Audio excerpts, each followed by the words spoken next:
Bonjour à tous. Merci d'être présents pour cette présentation et pour les suivantes en fait. Je vais vous parler aujourd'hui de GoExplo. En fait, d'abord je tiens à préciser que je ne suis pas la personne qui devait présenter GoExplo au départ. Mon présentateur a un petit empêchement de dernière minute, fait que j'ai comme quelques minutes pour préparer un discours cohérent. Je m'excuse d'avance si ça vous paraît confus, complètement déconnecté de la réalité, mais si c'est le cas, ça me fera plaisir de répondre à vos questions, s'il y en a. GoExplo. GoExplo qui est une plateforme ludique et interactive de découverte du fleuve Saint-Laurent.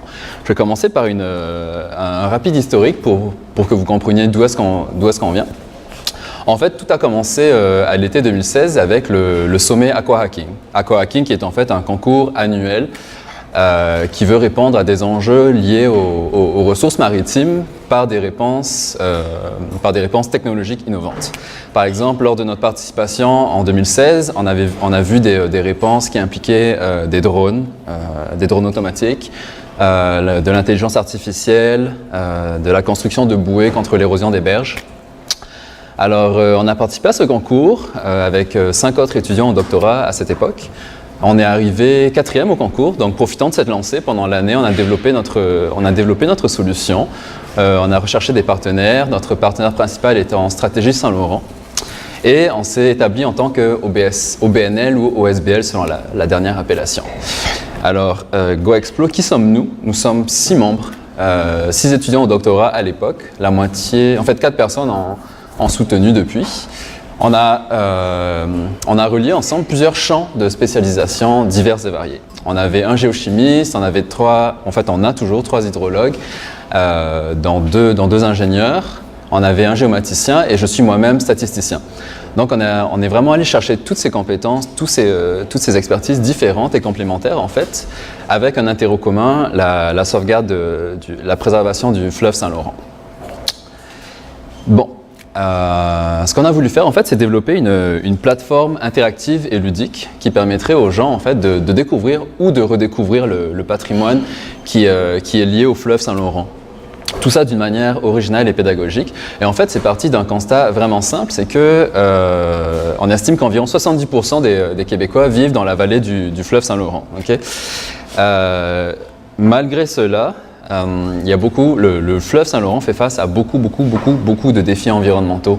Pourtant, le fleuve Saint-Laurent, c'est pas juste un fleuve, c'est un milieu de vie, c'est un lieu de biodiversité unique au monde. C'est une ressource économique. Malgré tous ces intérêts, on a déterminé qu'il y avait un besoin clair de remettre en valeur les attraits du fleuve Saint-Laurent.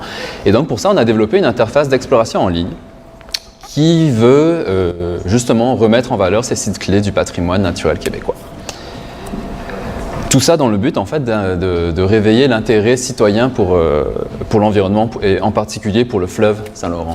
Donc ça passe par quatre missions. Ça passe principalement donc par l'encouragement de la découverte du patrimoine naturel. Étant 6 scientifiques, forcément on s'intéresse aux enjeux scientifiques et on voulait vulgariser cette science auprès du grand public. On voulait créer ou renforcer le lien entre les citoyens et les divers organismes qui œuvrent autour du fleuve Saint-Laurent. Et tout ça, ça passe par l'exploration du fleuve Saint-Laurent par le jeu et la pédagogie. Donc j'ai une petite vidéo qui va vous expliquer en détail comment fonctionne GoExplo. Je pense... Bon. Okay.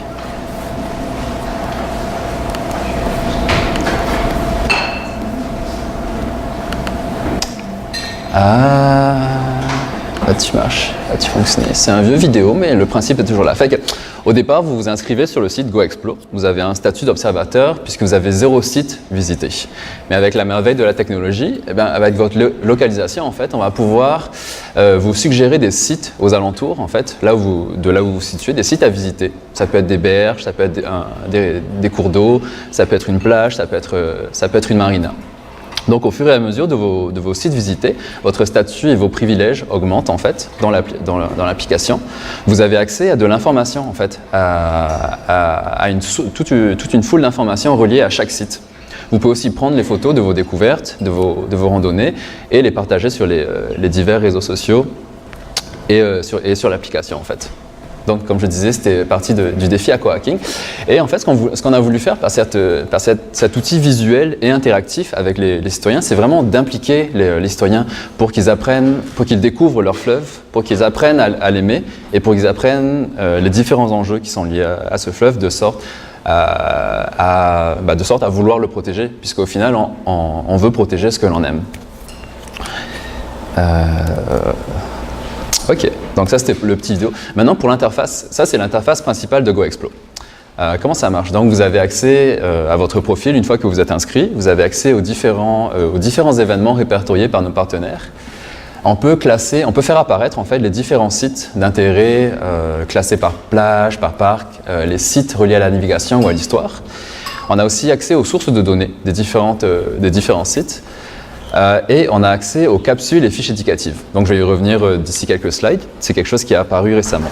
Et aussi une fonctionnalité qui est apparue tout récemment, c'est l'interaction en fait avec l'équipe GoExplo. On a voulu rendre la plateforme encore un peu plus interactive. Donc qu'est-ce que ça fait ça? En fait, vous pouvez poser des questions à des experts.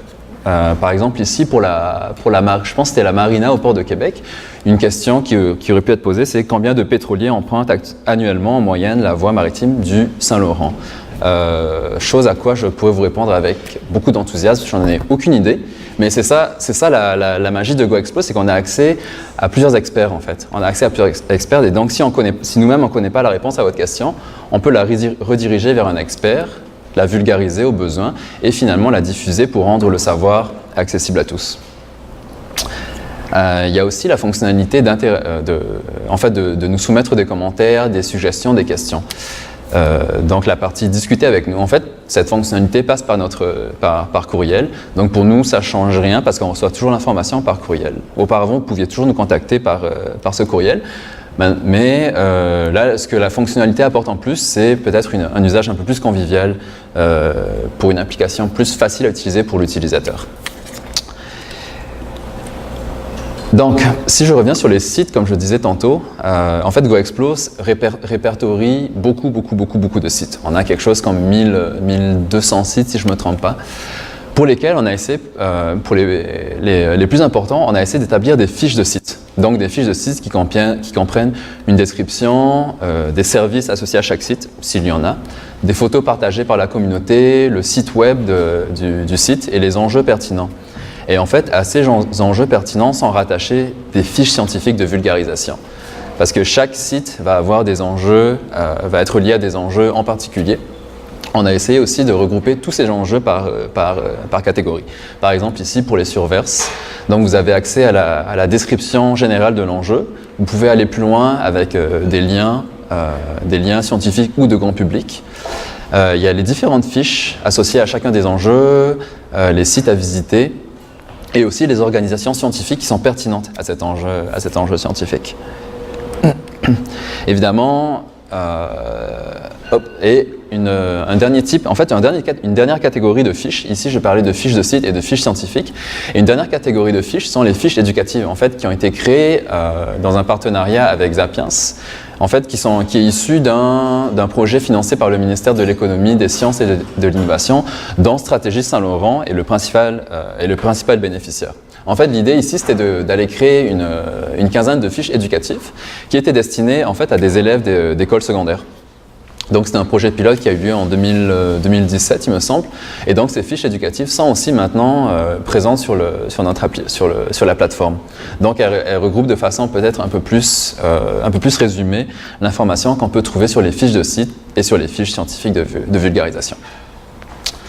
Alors évidemment, GoExplo, c'est pas juste nous, on a aussi des partenaires. Nos partenaires principaux étant Stratégie Saint-Laurent, donc l'organisme qui chapeaute l'ensemble des comités ZIP autour du Saint-Laurent.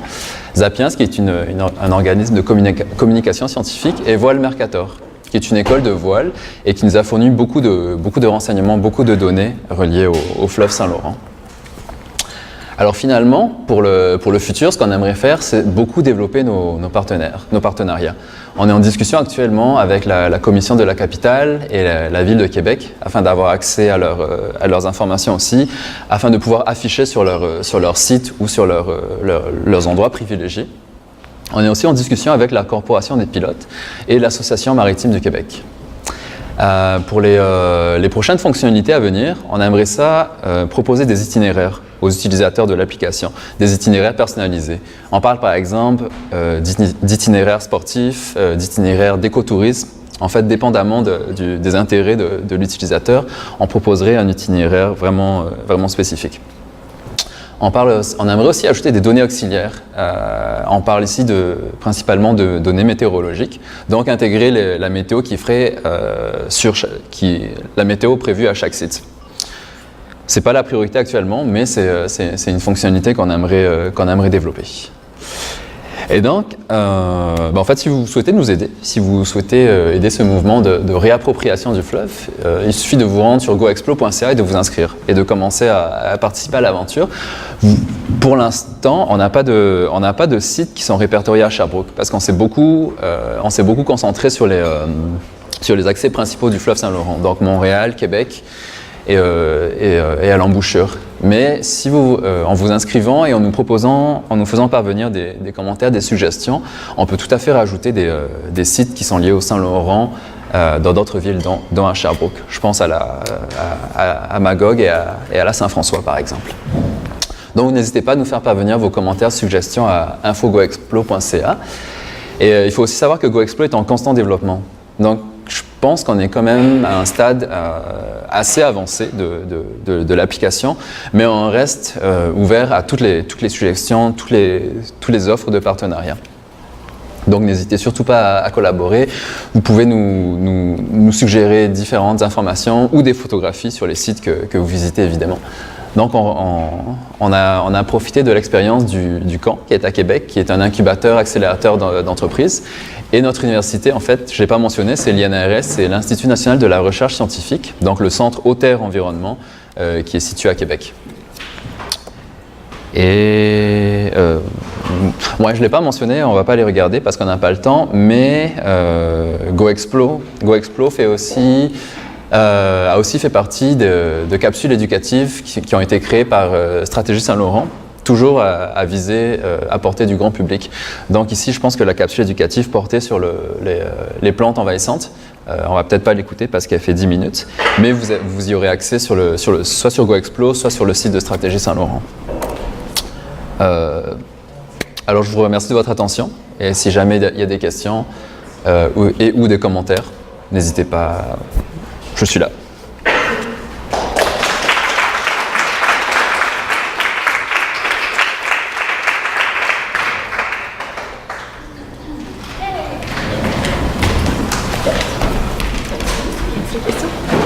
Merci. Je pense. Ouais, j'en ai une. Votre projet il a l'air vraiment super. Merci. Moi, je voulais savoir, est-ce que votre équipe de feu a fait tout ça bénévolement en tant que tel, ou vous avez un moyen financier de supporter vos activités? C'est sûr qu'on a tous une job à côté. Là. Quand on a développé le projet, on était tous étudiants au doctorat, fait que c'était vraiment bénévole. Puis là, on est arrivé quatrième sur une trentaine d'équipes nationales et internationales. Là. Fait que là, on a eu un prix comme 5 000 $. C'était pas non plus énorme. Là. Les premiers, je pense, c'était 20 000 $ qui gagnaient. Fait que nous, on a eu 5 000, mais même à ça, par rapport au temps qu'on a investi sur ça payait absolument pas le temps qu'on avait investi. Par la suite, on a eu des petits contrats avec Stratégie Saint-Laurent. Mais c'était vraiment plus comme... C'était pas un salaire par rapport au temps et à l'énergie investie, je dirais plus que c'est du bénévolat, enfin de l'intérêt personnel, plus que... C'est ça. Et vous avez, dans le fond, vous voulez poursuivre à pousser cette plateforme-là de façon bénévole pour le fun, comme ça. Vous avez dans la tête une façon de la monétiser pour la grande. Ouais, c'était une des questions du concours Aquahacking, là, si on avait une idée de monétisation. Pas tant que ça. Tu sais, c'est vraiment par intérêt professionnel et personnel qu'on a développé cette application. Si on peut avoir des contrats, tu sais, avec des partenaires qui nous permettent d'aller chercher un peu plus d'aller mettre un peu plus de temps ou d'énergie ou d'aller chercher des contractuels pour l'application, tant mieux. Mais sinon, le but, c'est vraiment pas d'aller chercher de l'argent avec ça. Merci. Merci.